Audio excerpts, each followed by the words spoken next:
the settlers World War II from India's perspective from animated history.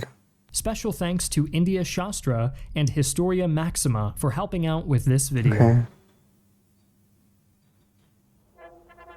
With the outbreak of war in Europe and the Far East, every corner of our empire must stand ready to answer the call of king and country. And nowhere is affection for His Britannic Majesty stronger than in the fabled lands of India. As our government's policy of Indianization takes root, the natives assume greater control over their destiny as we march together into battle against the foes of our common empire. The great breadbasket of our far-off empire happily keeps us in raw material, with enough food, cotton and rubber to keep our boys fighting forever. No sacrifice is too great for victory. Hi, I'm Griffin Johnson, the Armchair Historian. When one thinks of British participation in the Second World War, images of Tommies in their Brodie helmets slogging through the dust of Egypt or charging the beaches of Normandy spring to mind.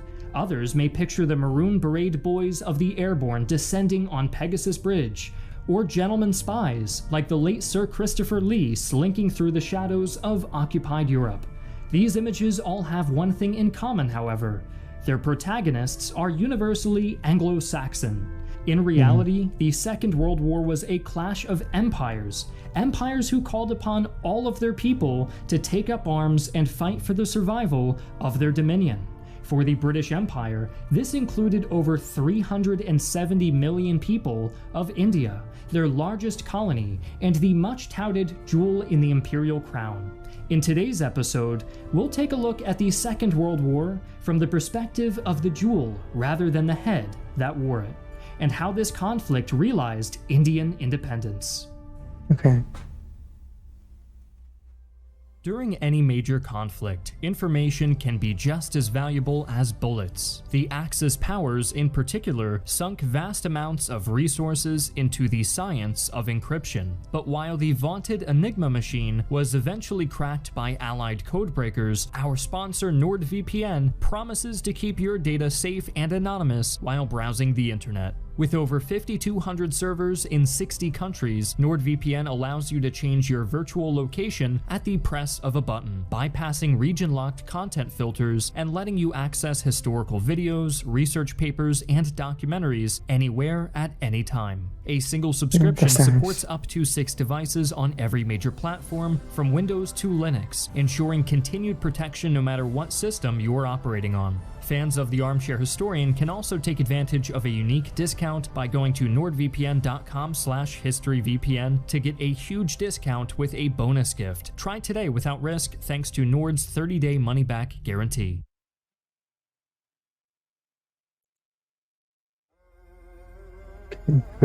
The India of 1939 was a vastly different place than we know today.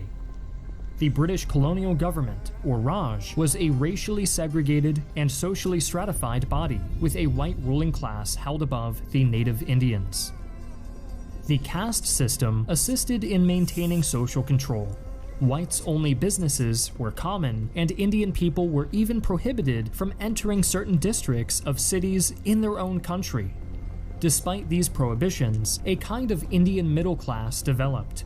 Professionals who managed to work within the system to find some measure of security and prosperity. A young Gandhi belonged to this class as an up-and-coming lawyer. However, the vast majority of Indians were, to put it mildly, dissatisfied with the system. Perhaps sensing the rising tide of anti-colonial sentiment, the Raj began a policy of Indianization in the 1920s and 30s, which saw more and more native Indians placed in government and military positions.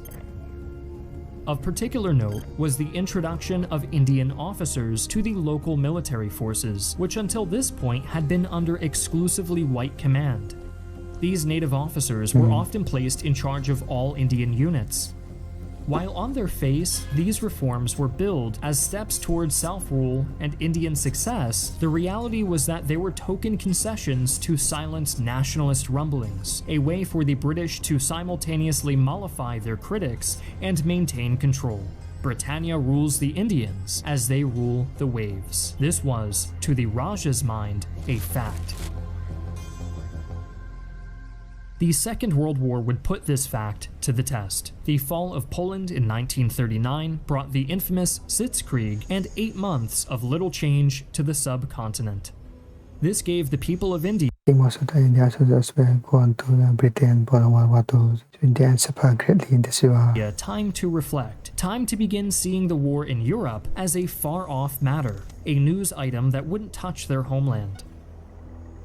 Like the United States, India was thousands of miles from Europe, protected by sea and desert, mountain and plain. Being in India was like being in a grandstand watching some game or other, according to British Civil Service officer Hay MacDonald. MacDonald's attitude was not a popular one, however. Many of his compatriots were firmly fixed on joining the coming fight. Thus, the British ordered the Indian Army mobilized at the start of the war in 1939, with Viceroy of India, Lord Linlithgow, believing wholeheartedly that the Indian people would sign on in droves to fight for democracy and freedom, king and country. Indeed, one group of native Indians came flocking to the Union Jack, the wealthy Maharajas of the princely states. Within the structure of the Raj, roughly 1/3 of the native population was ruled over by Indian princes who administered fiefdoms in the empire's name. When Linlithgow called, the Maharajas saw an opportunity to shore up their power in the face of the rising Indian independence movement. The princes viewed Indian nationalism as an existential threat and hoped that by eagerly and vigorously supporting the British crown, their survival would be guaranteed in an independent India. Revolutions, even peaceful ones, are often unkind to the crowned heads. The princes raised battalions of infantry and artillery or funneled their wealth into the British war chest, scores of princes writing 6-figure checks to the British Air Ministry and other departments. Yeah. With their men and their money, these old royals hoped to preserve their preeminence in Indian society, be it under British rule or in a free Indian state. Average Indians were equally interested in the conflict, and public opinion was surprisingly varied over who was in the right. India at this time included a variety of ethnic and religious groups that did not always coexist peacefully.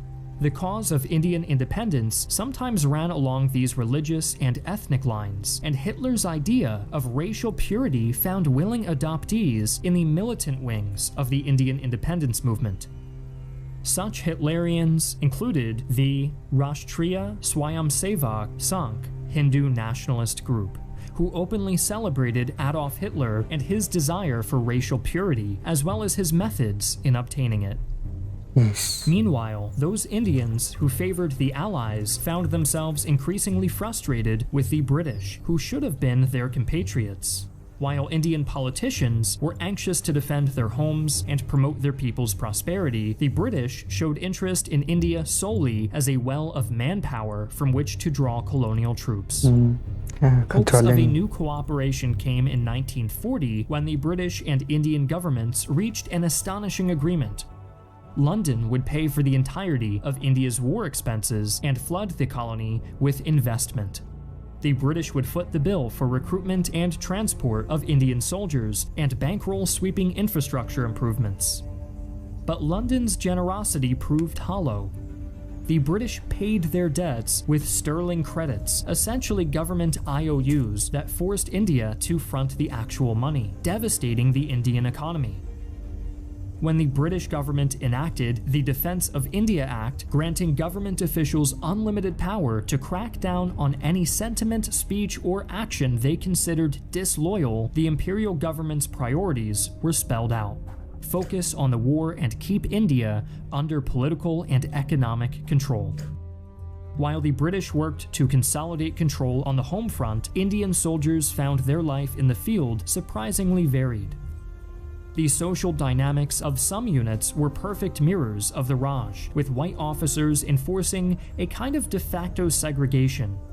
Disputes broke out over pay discrepancies between white and Indian officers of equal rank, the content of ration tins, and even whether radios should be tuned to Western or Indian musical stations. While this form of petty, racially driven office politics was the rule in some units, others turned out to be surprisingly progressive for the era. A common rule for these units was the prohibition of speaking in derogatory terms in the presence of Indian officers about their political leaders, customs, traditions, or music, Yes. while others accepted their Indian peers of their own accord once they'd proven their mettle and competence in the field. This attitude began to work its way up to the lines, with the infantry committee penning a report midway through the war identifying segregation within units as a critical issue. The most strenuous efforts must be made to ensure that no discrimination of any nature is permitted. By the end of the war, 2.5 million Indians would fight for the British Empire, providing a critical component of the Allied forces that defeated the Axis powers that succeeded in bringing the war to India's doorstep. Imperial Japan's attack on Pearl Harbor was like a bucket of icy water dumped onto India's head. Up till now, the people of India thought the Second World War would play out much like the First, with Indian troops sent to far-off lands and the subcontinent spared of actual fighting. The Japanese were all too happy to disabuse India of this notion, and Pearl Harbor was followed by an East Asian blitzkrieg that toppled colonial government after colonial government. The Japanese carved a beachhead into India's neighbor, Burma, and seized Hong Kong, Singapore, and British Malaya. India, therefore, became a crucial staging ground for the Allies in the Pacific, and refugees fled the Japanese advance for the perceived safety of the Raj, a flow which only intensified after the Japanese captured the Burmese capital in March. By the end of the month, the Japanese had captured all of Burma and cut the critical overland supply route from India to China. Burma's fall opened India up to a direct Japanese invasion, with Bengal first on the block. Panic swept through this province. In this desperate hour, as their imperial subjects were racked with fear, the British Raj stepped in to restore calm by enacting a scorched earth policy that devastated the civilian population. Food stockpiles were seized by government forces, bridges were destroyed, civilian watercraft confiscated or sunk, waterways sabotaged. If the Japanese invaded Bengal, they would inherit a ruin. However, the Japanese had reached the end of their supply lines in Burma and were unable to advance in India, so they bombed it. As British soldiers sacked what they should have been defending and Japanese ordnance fell from the sky, the people of Bengal found themselves straddling a tightrope over the bottomless chasm of starvation.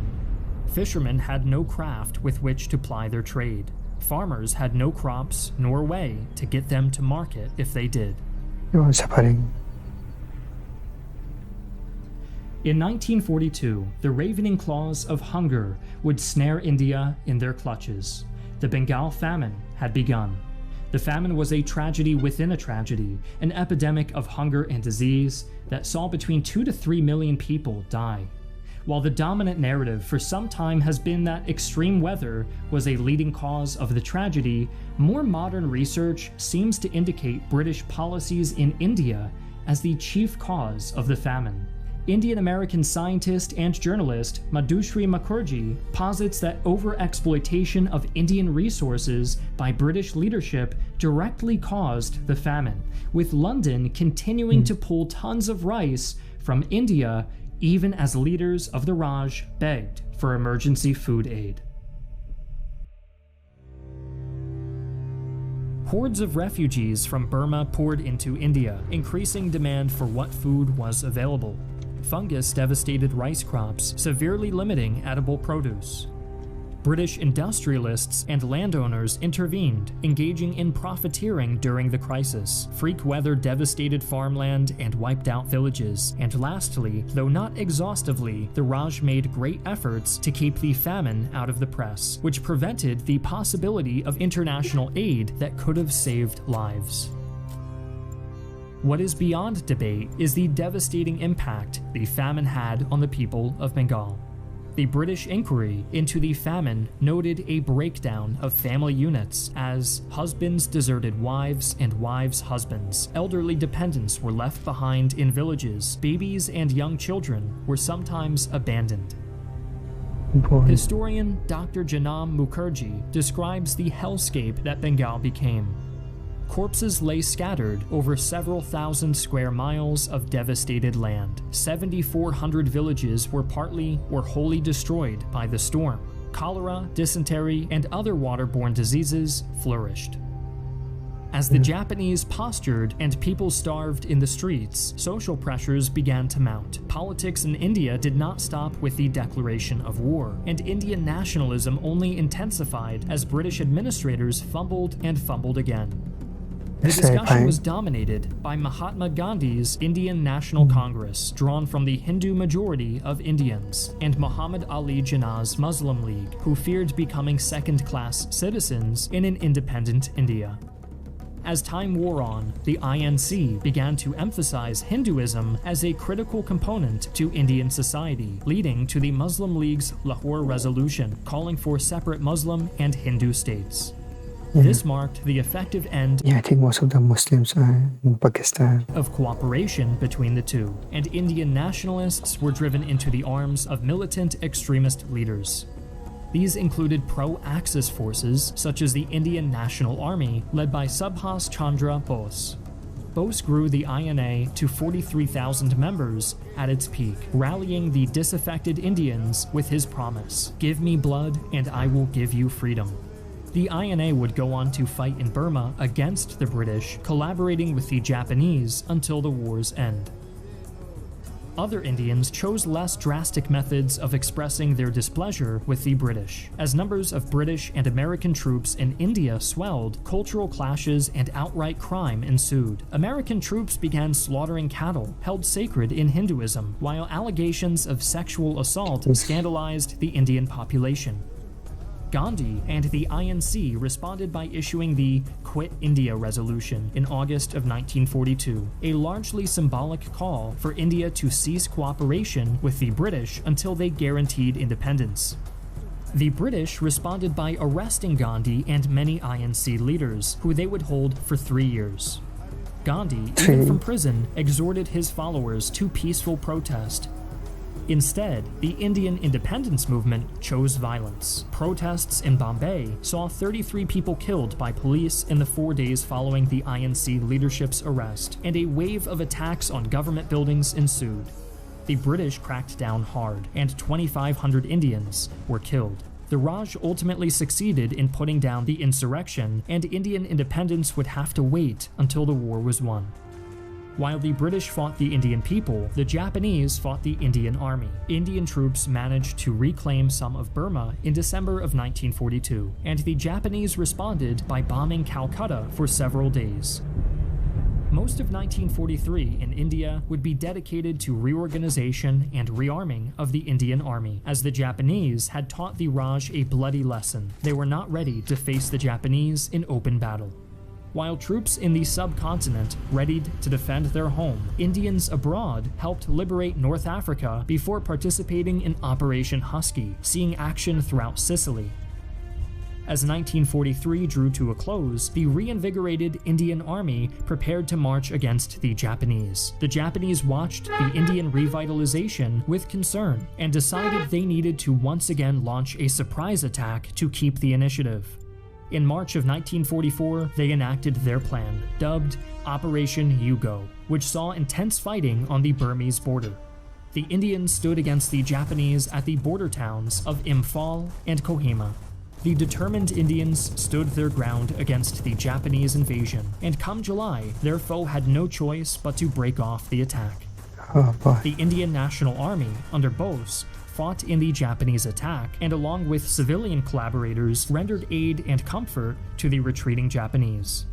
As the Allies gave chase to the Japanese and encountered these collaborators, they chose honey over vinegar, sending doctors and food supplies to the isolated villages that had helped the Japanese. In this way, they hoped to win the locals back to the Allied side rather than punish them for collaborating. August brought an Allied drive deep into Burma, and the bloody and brutal campaign to liberate the country merits its own video. Regardless, May of 1945 saw the Indian Army successfully capture the Burmese capital. For India, the war was over. And the end could not have come soon enough. food shortages were rampant even after the official end of the Bengal famine in 1944, and basic necessities like cloth were in equally short supply. Demobilization meant an epidemic of unemployment as war workers were unceremoniously laid off. Members of the INA were arrested and interrogated, but public outcry saw many of them spared prosecution. Some Indians saw the INA as a legitimate member of the independence movement rather than Japanese quislings. Speaking of independence, the British agreed to discussions with Indian leaders regarding the possibility of Indian statehood and released political prisoners as an opening gesture, including Gandhi. Independence soon became an inevitability, and Indian statehood talks opened. Tensions between Hindus and Muslims were a key issue of the negotiations, leading to an agreement to partition the colonial territory into the Hindu state of India and the Muslim states of Pakistan and East Pakistan, now known as Bangladesh. The results of these negotiations are outside the scope of our discussion today, but suffice to say, the liberated colony would experience some growing pains. India would go into the Second World War as a colony and emerge a pair of nations. In terms of military dead, India lost 87,000 soldiers in the fight against the Axis. But accounting for civilian dead in the Bengal famine and other incidents, the death toll rises to a staggering 2.2 million at a minimum. That's the crazy. Indian economy was devastated by the war, despite being on the winning side, and the country remains economically troubled into the modern day. Nevertheless, India was able to throw off the shackles of colonialism, kicking off a wave of decolonization in the aftermath of the Second World War.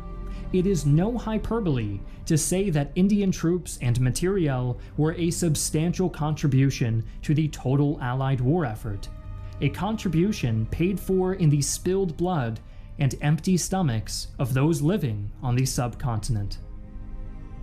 Okay, that's a pretty good one.